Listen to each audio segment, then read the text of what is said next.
Good evening, I'm Dennis Ward. Welcome to APTN National News Weekend.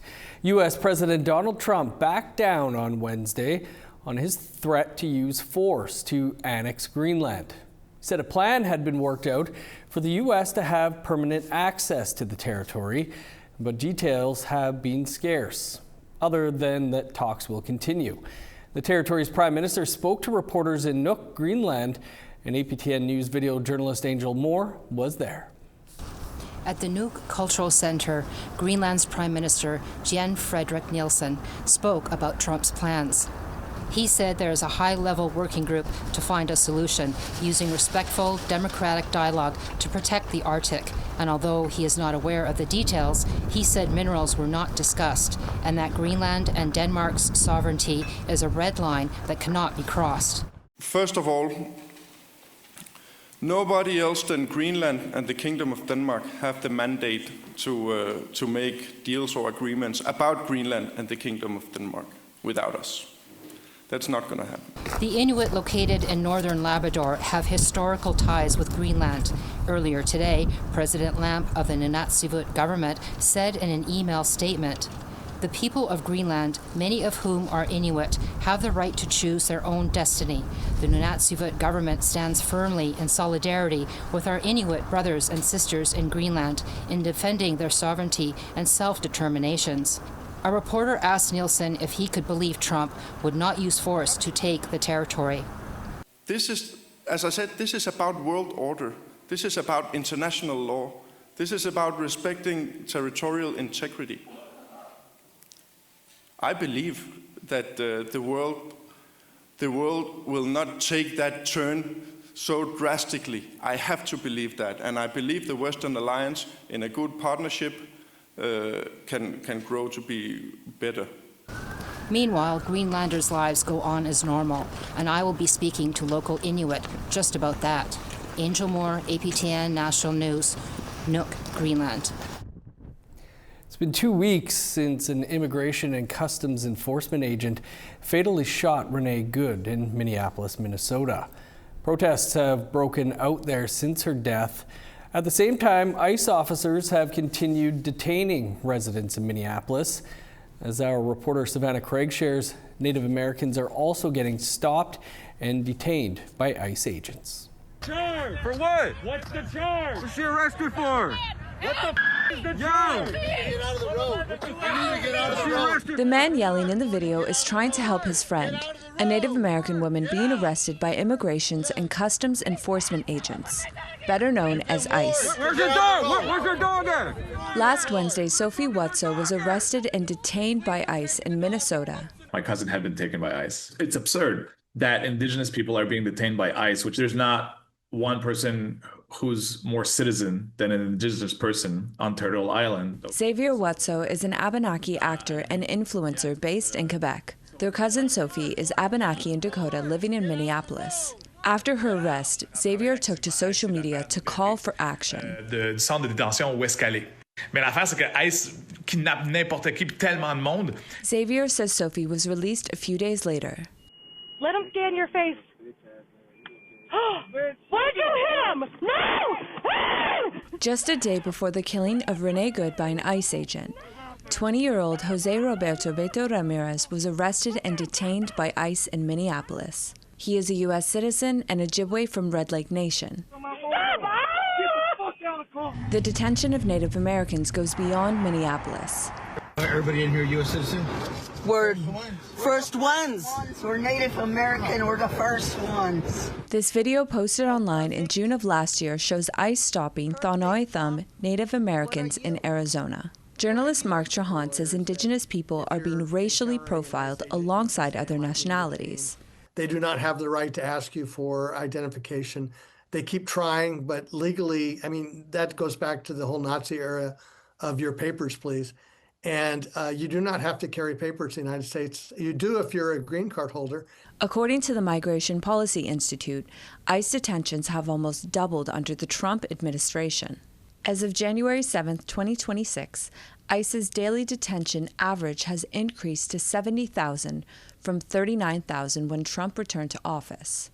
They are falling deeply back into history and into the moments in time where we were sought after, chased after, and murdered for the sake of westward expansion. Sikawis Nobis is Plains Cree and Saulteaux from George Gordon First Nation. She now lives in the United States. Nobis says the Trump administration is trying to dismantle the revival of Indigenous sovereignty, culture, and tribal power. It's really scary to think that they're setting up detention centers and that they're abducting Indigenous peoples already that have rightful places to be here. Xavier says those stopped by ICE agents can use their phone as a tool. I think everybody should be aware, be careful, make sure to document and film any interaction they see of ICE going around. I think it's time to put our money where our mouth is and to not go to the United States or try to boycott different United States products. Savannah Craig, APTN National News, Montreal. Over a dozen organizations fighting to protect a pristine wildlife refuge in Alaska are once again turning to the courts. Last week, they amended a lawsuit filed in the U.S. District Court in Alaska that challenges the Trump administration's efforts to open the refuge to oil and gas drilling. Sarah Connors has the latest. The Gwich'in Steering Committee, along with several wilderness and environmental organizations, are renewing a lawsuit against the Trump administration's oil and gas leasing program in the Arctic National Wildlife Refuge. The 8 million hectare refuge is located in the northeast corner of Alaska. Within the refuge is a 60,000 hectare coastal plain. The plain acts as vital nursery habitat for the porcupine caribou herd and is considered sacred by the Gwich'in peoples in Alaska and northern Canada.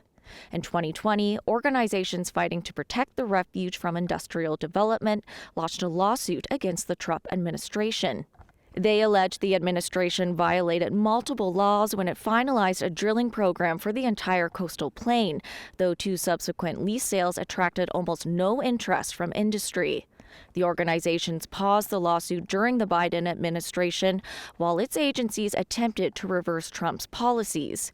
After Trump's second presidential win, his administration quickly readopted its original plan and reinstated the few leases that were issued in 2021. The organizations say their original filing was updated last week to address those more recent developments under the second Trump administration. Defendants listed in the lawsuit include the Department of the Interior and the U.S. Fish and Wildlife Service. The service said in an email to APTN News it doesn't comment on active litigation. Sarah Connors, APTN National News, Whitehorse. Thanks, Sarah. Now to BC, where the One BC political party were scheduled to hold a rally at the University of British Columbia, but were faced with an angry mob who say denying residential school trauma is racism. APTN's Tina House was there and has this story. Members of One BC were scheduled to hold a rally outside of the Indian Residential School History and Dialogue Center, but were met with an angry crowd instead.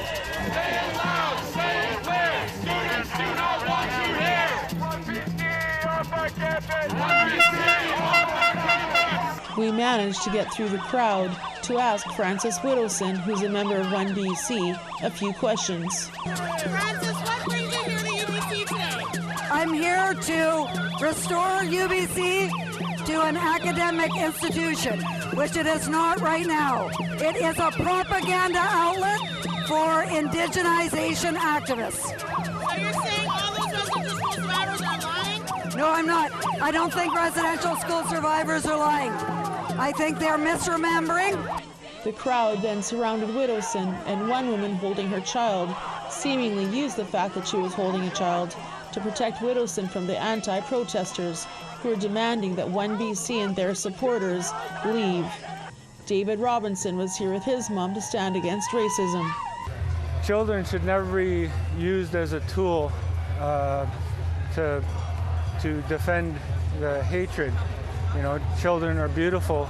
That's why we're here today, actually, is to celebrate and to remember the children that never got that chance to be held and to be protected. For Rosalind Hannah Miles, Her dad went to residential school, and she says that the hate that the 1BC party is spreading is racist and needs to stop. This is my father.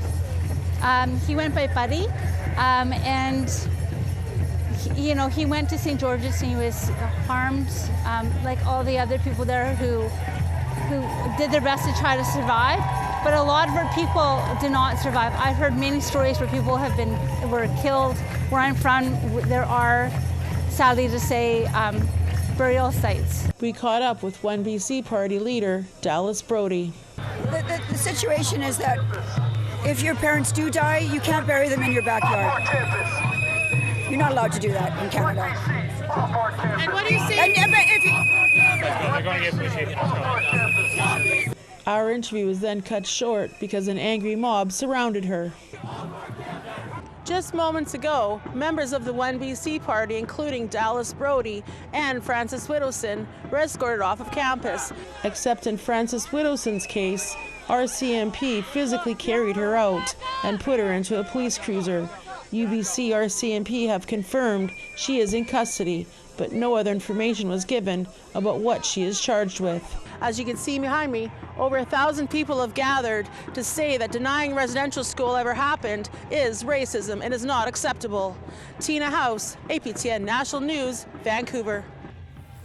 Thanks, Tina. A family is still searching for justice 7 years after a father was killed in a hit and run. That story and much more still to come.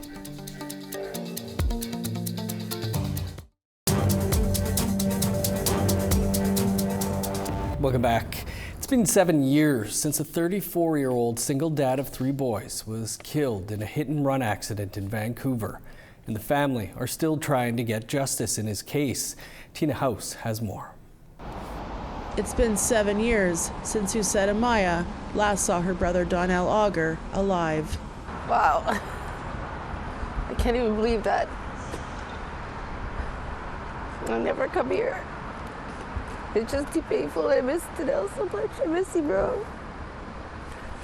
This is where investigators believe Donnell Auger was walking before he was hit by a vehicle sometime on the evening of December the 26th, 2018. The single father of 3 boys was left on the side of the road for an undetermined amount of time before a passerby called 911. He was taken to Vancouver General Hospital and died shortly after arriving. 12 hours later, a man turned himself into police. It was later revealed he was a taxi driver. Despite strong evidence, Crown Counsel decided not to charge the cab driver, who has continued to drive for the same company ever since. We have a lawyer, a law firm that's working on my brother's case. And, VPD was pushing for criminal charges because of the hit and run and then leaving the scene. Their mother, Clara, seen here in the original story, started a lawsuit against the driver and the company, but she passed away last year. So, Susette is now the plaintiff in her late brother's case.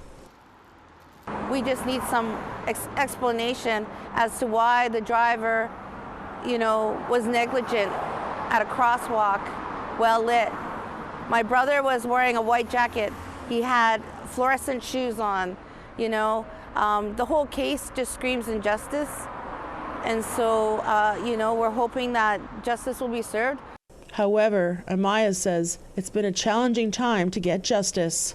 It's really difficult when the person who hit my brother, we've been trying to go to court and discovery, but he doesn't understand English. And then the person requested translation and now doesn't understand his language. So it's very frustrating when you're going through your case and you're reading all these things that are happening, you just want it to be resolved. How can anyone be driving anything that's public transit or service for community when they don't understand the language? Donnell's 3 boys are now orphans, as their mother also passed just after their dad. For Susette, the grief and loss are immense, and she just wants closure and justice for her brother. And he's deeply missed. He brought joy to so many people's lives. And our whole family and all his friends, we miss him every day. These allegations have not been proven in court at this time, and a court date has not been yet set in this case. Tina House, APTN National News, Vancouver. We're learning more about the man from Sipekne'katik First Nation who was shot and killed by Nova Scotia RCMP last week. Here's an update. According to a public obituary posted by the family earlier this week, the man has been identified as 37-year-old Daryl Leal Thomas Augustine from Indian Brook, Nova Scotia. He is being remembered as a loving father of 3 children, a seasonal fisherman, and enjoyed eeling with his partner and exercising his inherent treaty rights. A traditional ceremony is being held at the Indian Brook Community Centre today, and he will be buried at the St. Catherine's Community Cemetery in Indian Brook. According to the Serious Incident Response Team, or CIRT, on Tuesday, January 13th, Sipekne'katik RCMP received a call about a disturbance at a home in Sipekne'katik. An adult male was reported to have a firearm and threatened others before leaving in a car. RCMP later located the man where they popped his tires with a spike belt. Then the vehicle left the road near an intersection with Highway 202. CIRT says non-lethal options were used, however multiple shots were fired by the RCMP. Life-saving measures was used on the man, however he was pronounced deceased at the scene. The family of Daryl Augustine is now calling for full transparency in CIRT's investigation. They want Indigenous involvement within CIRT, and they want an end to the normalization of lethal force used against Indigenous people. They say the RCMP showed a profound lack of dignity and disrespect towards Augustine's remains. CIRT continues its investigation this week. A recently released report says there are major barriers for Two-Spirit, transgender, and gender non-conforming people in the Northwest Territories who are needing to access gender-affirming health care. As our APTN reporter Charlotte Moore Jacobs tells us, community advocates and the people who wrote the report are hoping it creates change. When it comes to gender-affirming healthcare in the Northwest Territories, urgent improvements are needed. That's according to a recently released public report by the Northern Mosaic Network in partnership with researchers from the University of Manitoba. It examines existing territorial guidelines for transgender, non-binary, and gender non-conforming healthcare and concludes that while policies exist, they aren't working as intended. Co-author of the report, Emily Smith, says the findings and recommendations come from patients and providers. Coverage for gender-affirming care is not comprehensive. There are some things that are covered and medical travel will be covered, but there are a lot of things that aren't, especially when it comes to any kind of feminizing procedures. So there's really an inequality there in terms of what people have access to, and it's very expensive to pay out of pocket. Some barriers identified include confusing, inaccessible, and incomplete guidelines, limited informed and compassionate providers, and impacts of various forms of oppression. Some patient and caregiver recommendations include updating guidelines for improved readability, accessibility, and scope, including mental health care as part of gender-affirming healthcare, implementing mandatory and ongoing tailored training for healthcare workers, and updating electronic medical records beyond M and F gender options. The report also recommends bringing in locum specialists or having a dedicated gender clinic to reduce the need for out-of-territory medical travel. And that's really important because, like, from the administrative part of like walking into the room and interacting with somebody at the desk, like all of those steps impact somebody's experience as a patient. And unfortunately, as the report shows, people have bad experiences, have experienced discrimination and things that create barriers for them to access care.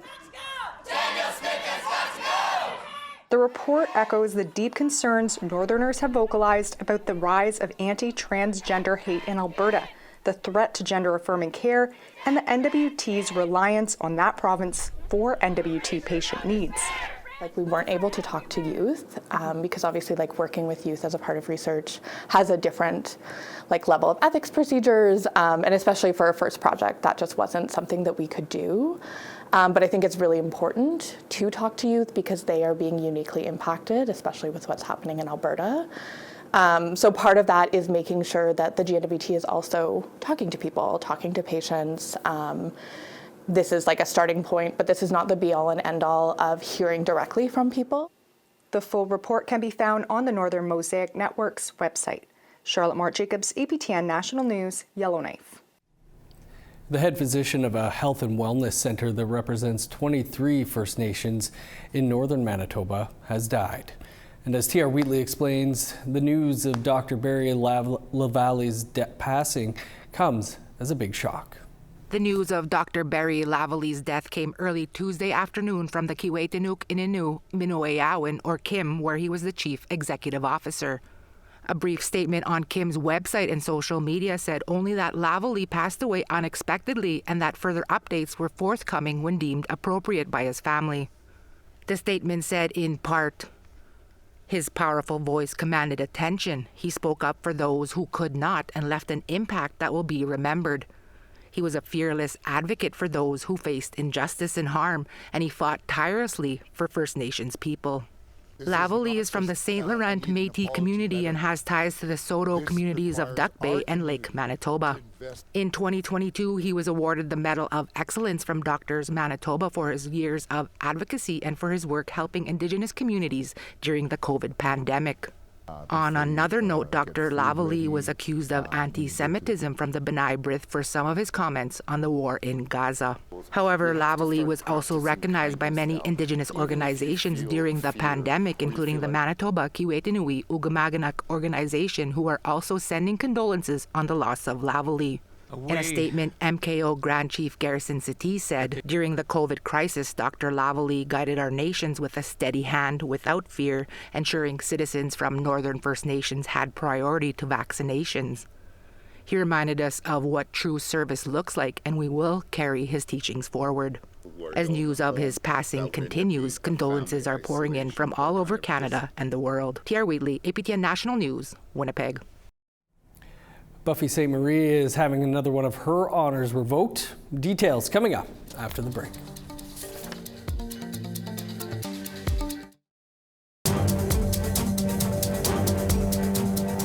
Welcome back. Disgraced musician Buffy Sainte-Marie has had another honor removed from her name.